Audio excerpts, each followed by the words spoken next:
कुछ जायके होते हैं जो सिर्फ ज़ुबान पर नहीं, यादों में बस जाते हैं। आज की जो रेसिपी है वो सिर्फ एक खाना नहीं, एक कहानी है नवाबज़ादी ज़ोहरा बेगम की, जिनका ज़िक्र आज भी पुराने लोग चाय की चुस्कियों में करते हैं। कहते हैं उनके हाथ की बनी मटन पुलाव बिरयानी ऐसी थी कि जो खा ले वो हमेशा के लिए दीवाना हो जाए। आज मैं वही जायका, वही खुशबू, वही रवायत आपके किचन में वापस ला रही हूँ। सबसे पहले हम तैयार करेंगे यखनी। गोश्त को साफ़ धोकर देगची में रख डालें। अदरक, लहसुन, नमक, साबुत मसाले जैसे दालचीनी, बड़ी इलायची, लौंग सब कुछ शामिल करके चाहें तो धीमी आंच पर पकने दें।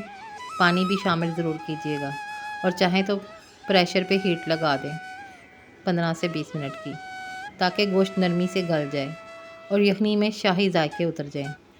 फिर बारी आती है मसाले की। एक अलहदा देगची में तेल गरम करें, प्याज को सुनहरी ब्राउन करें, फिर इसमें शामिल करें। प्याज को आप अलग निकाल लें, फिर इसमें शामिल करें साबुत मसाले, गरम मसाला, दही, टमाटर और कुछ मसाले, अदरक लहसुन का पेस्ट, और आप चाहें तो हरी मिर्चों का पेस्ट बनाकर डाल लें या साबुत डाल लें। टमाटर भी डालें, दही भी डालें। इनको अच्छी तरह से मिक्स करें, मसाले को भूनें। नमक, सुरख मिर्च, दादरा मिर्च, मिर्च की क्वांटिटी अपने हिसाब से रखें, लेकिन अगर इस शाही रेसिपी को चाहते हैं तो बिल्कुल इसी तरह तैयार कीजिए। मसाला अच्छी तरह भूनने के बाद इसमें आप वो जो गोश्त हमारा गल गया है उसको निकालें और मसाले में ऐड करें, और थोड़ी सी भुनाई के बाद यानी कि गोश्त को अच्छी तरह मसाले में भून लें। इस भुनाई का मरहला वो है जहाँ घर की फ़िज़ा महकने लगेगी और सच में बहुत मज़े की खुशबू आती है। थोड़ा सा पुदीना, थोड़ा सा धनिया ऐड करें और फिर इसमें वो यखनी भी डालें। यखनी शामिल करने के बाद आते हैं चावलों की तरफ। बासमती चावल जो पहले से धोकर भिगो दिए थे, इन्हें एहतियात से इस गोश्त वाले मसाले में शामिल करें, साथ में वही यखनी अगर मज़ीद चाहिए तो। अब हर चावल के दाने को जायका बख्शेगी। जब चावल पकने लगें तब बारी आती है दम की। चावलों को एक दफ़ा ज़रा अच्छे से मिक्स कर लें। अब ये दम के लिए तैयार हैं।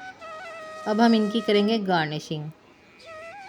थोड़ी सी तली हुई प्याज, पुदीना, हरी मिर्च, हरा धनिया और थोड़ा सा ज़ाफ़रानी फूड कलर, ताकि रंग भी हो और खुशबू भी। अब देगची को ढक दें, आंच धीमी कर दें और थोड़ी देर बस दिल से दुआ मांगें, जैसे नवाबज़ादी किया करती थी। या अल्लाह, इस खाने में जायका भी हो और बरकत भी।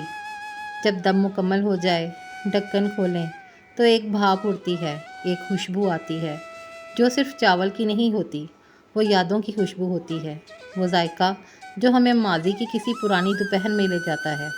ये है नवाबज़ादी की शाही पुलाव बिरयानी।